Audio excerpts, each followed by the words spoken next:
মৰাণ আৰু মটক স্বায়ত্তশাসিত পৰিষদৰ বৰ্তমানৰ সদস্য সংখ্যা ২২ জন। কেবিনেটে দুইখন স্বায়ত্তশাসিত পৰিষদৰ যিটো আমাৰ সমষ্টি ২২ৰ পৰা ২৭লৈকে বৃদ্ধি কৰিবৰ বাবে সিদ্ধান্ত লয়। স্কুলবিলাকত গ্ৰেজুৱেট টিচাৰ ছায়েন্স আছিলে আৰু গ্ৰেজুৱেট টিচাৰ আৰ্টছ আছিলে। কিন্তু আমি এটা অনুভৱ কৰিছোঁ যে স্কুলসমূহত যদি অংকৰ এজন শিক্ষক নাথাকে তেতিয়াহ'লে শিক্ষা ব্যৱস্থাটো শক্তিশালী হ'ব নোৱাৰে। আগতে গ্ৰেজুৱেট টিচাৰ ছায়েন্সজনে বিজ্ঞানো পঢ়াইছিল, অংকও পঢ়াইছিলে। কিন্তু বহু সময়ত বটানীত যিজন গ্ৰেজুৱেট টিচাৰ হয়, জুলজিত যিজন গ্ৰেজুৱেট টিচাৰ হয়, তেওঁ অংক পঢ়াব নোৱাৰিবও পাৰে। সেইকাৰণে আজি আমাৰ কেবিনেটে অসমত গ্ৰেজুৱেট টিচাৰ মেথছ বুলি এটা নতুন শিক্ষকৰ পদ সৃষ্টি কৰিছে আৰু এই গ্ৰেজুৱেট টিচাৰ মেথছত আমি ১৭৬৬ গৰাকী শিক্ষক শিক্ষয়িত্ৰীক নিযুক্তি দিয়াৰ বাবে সিদ্ধান্ত লৈছোঁ। অৰ্থাৎ ইয়াৰ ফলত যিসকলে মেথছত অনাৰ্ছ লৈ বা মেথছত মেজৰ লৈ পাছ কৰিছিল তেনেকুৱা ১৭৬৬ জন যুৱক যুৱতীৰ নিয়োগৰ সুবিধাও মুকলি হ'ব আৰু সমান্তৰালভাৱে আমাৰ বিদ্যালয়সমূহৰ শিক্ষা ব্যৱস্থাত এটা খুব সুন্দৰ প্ৰভাৱ পৰিব। কেবিনেটত আৰু এটা আমি সিদ্ধান্ত লৈছোঁ যে ইমান দিনে আমাৰ ১১খন পলিটেকনিক আৰু দুখন ইঞ্জিনিয়াৰিং কলেজ, ইয়াত আমি আউটচোৰ্চ হিচাপত তৃতীয় আৰু চতুৰ্থ শ্ৰেণীৰ কৰ্মচাৰীবিলাক লৈ আছিলোঁ।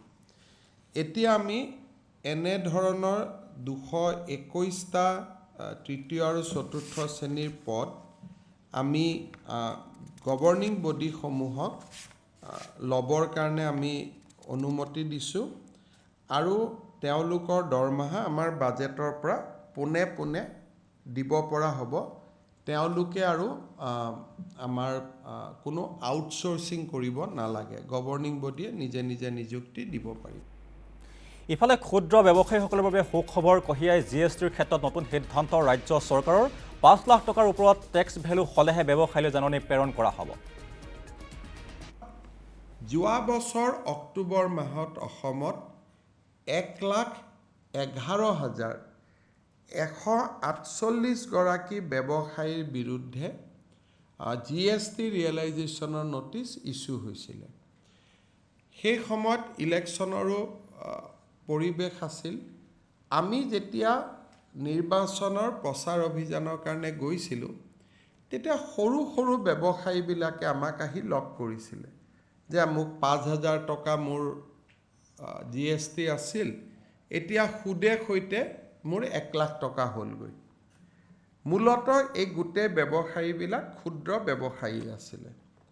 মন্ত্ৰী অশোক সিংঘাল আৰু মন্ত্ৰী অজন্তা নেওগৰ নেতৃত্বত আমি এখন কেবিনেট কমিটি গঠন কৰি দিছিলোঁ আৰু কেবিনেট কমিটিখনে অসমৰ গাঁৱে ভূঞে আৰু বিভিন্ন স্থানত বিশেষকৈ জিলা সদৰসমূহৰ বিভিন্ন ব্যৱসায়ীৰ লগত গৈ বিভিন্ন স্থানত সাক্ষাৎ কৰিছিলে। তাৰ উপৰিও আমাৰ টেক্স অফিচাৰসকলৰ লগতো তেওঁলোকে আলাপ আলোচনা কৰিছিলে আৰু আলাপ আলোচনা কালত এটা কথা প্ৰমাণ হৈছিলে যে বহু ক্ষেত্ৰত যিটো ছফ্টৱেৰৰ পৰা নটিচ যায় তাত এটা সীমা নথকা কাৰণে ১,০০০ টকা কোনোবাই নিদিলেও নটিচ যায়, ৫০ কোটি টকা নিদিলেও নটিচ যায়। সীমা এটা নিৰ্ধাৰণ কৰি নোথোৱা কাৰণে বহুত ক্ষুদ্ৰ ব্যৱসায়ী তাতে নটিচ গৈছিল। আজি কেবিনেটে এটা সিদ্ধান্ত ল'লে যে যদি ৫ লাখ টকাতকৈ অধিক টেক্স ভেলু হয় তেতিয়াহে ছফ্টৱেৰৰ বেচিছত নটিচ যাব। ইয়াৰ ফলত ভৱিষ্যতে ক্ষুদ্ৰ ব্যৱসায়ীসকল আমাৰ যিটো বিগ ডেটা এনালাইচিছৰ ওপৰত আমি নটিচ পঠাওঁ তাৰ পৰা তেওঁলোকে ৰেহাই পাব। পুৰণা গোচৰসমূহো কেবিনেটে খুব ভাল কৰি পৰ্যালোচনা কৰে আৰু পৰ্যালোচনা কৰাৰ পিছত কেবিনেটত এটা কথা ওলায় যে আমি অকণমান আমাৰ হাতত এটা পাৱাৰ আছে 161 অফ GST Act। এই পাৱাৰটো যদি আমি খুব জুডিচিয়াছলি যদি আমি পূৰণ কৰিব পাৰোঁ তেতিয়াহ'লে 2017-18 চনৰ 10,484টা কেছ আমি ড্ৰপ কৰিব পাৰোঁ। আৰু অলপ যদি জুডিচিয়াছলি যদি আমি চাওঁ 2018-19 চনৰো আমি 15,529টা কেছ আমি ড্ৰপ কৰিব পাৰোঁ। আৰু 19-20, 20-21, 21-22তো আমি যেতিয়া বিগ ডেটা এনালাইটিক্স ছফ্টৱেৰৰ পেৰামিটাৰটো আমি 5 লাখ টকাত থৈ দিম তেতিয়াহ'লে তাতো আমি বহুত ব্যৱসায়ীয়ে ক্ষুদ্ৰ ব্যৱসায়ীখিনিয়ে এই নটিচৰ পৰা হোৱা যিটো তেওঁলোকৰ গাত বোজা আহি পৰিছে উইথ ইণ্টাৰেষ্ট তাৰ পৰা তেওঁলোকে মুক্ত হ'ব পাৰি। আনহাতে ৰাজ্যৰ আগশাৰীৰ অসমীয়া মাধ্যমৰ ব্যক্তিগত বিদ্যালয়সমূহৰ 25% আসন দুখীয়া শিক্ষাৰ্থীৰ বাবে সংৰক্ষণ কৰাৰ নিৰ্দেশ চৰকাৰৰ। এই 25% আসনৰ শিক্ষাৰ্থীৰ খৰচ চৰকাৰে বহন কৰিব। কেৱল মাধ্যমিক বিদ্যালয়ৰ ক্ষেত্ৰতহে এয়া প্ৰযোজ্য হ'ব। অসমৰ বহুত অঞ্চলত স্থানীয় মাধ্যমত কিছুমান ভাল ভাল স্কুল গঢ় লৈ উঠিছে। আজি আমি শিক্ষা বিভাগক নিৰ্দেশ দিছোঁ যে সেই বিদ্যালয়সমূহৰ 25% চিট চৰকাৰে লৈ ল'ব পাৰে নেকি। আৰু চৰকাৰে ষ্টুডেণ্ট নিদিয়ে, গাঁওখনৰে দুখীয়া 25% ল'ৰাই এডমিশ্যন ল'ব পাৰে নেকি।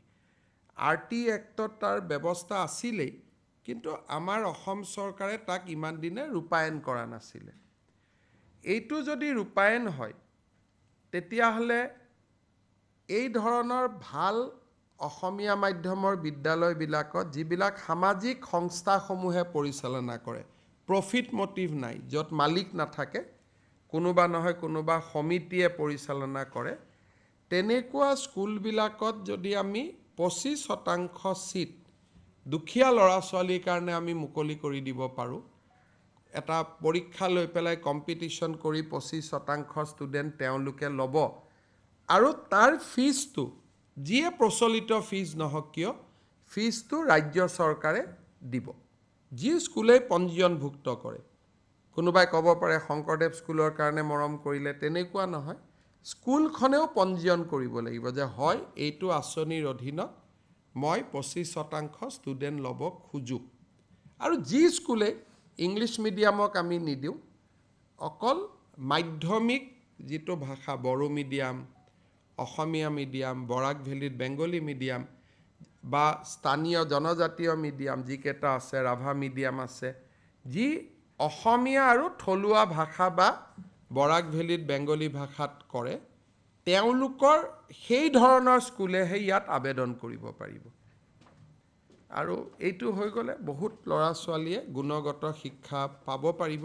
তেখেতসকলে অহা এমাহৰ ভিতৰত অসমৰ বিভিন্ন শিক্ষানুৰাগী সংগঠন, সাহিত্য সভা, বিভিন্নজনৰ লগত আলোচনা কৰি কেবিনেটত এটা পূৰ্ণ প্ৰস্তাৱ আনিব। আজি মাত্ৰ আমি প্ৰাৰম্ভিক প্ৰস্তাৱ এটা আমি ক্লিয়াৰ কৰিছোঁ। যদি ৰাইজে বেয়া পায় আমি ড্ৰপ কৰি দিব পাৰোঁ, ৰাইজে ভাল পালে ইয়াক আমি ৰাখিব।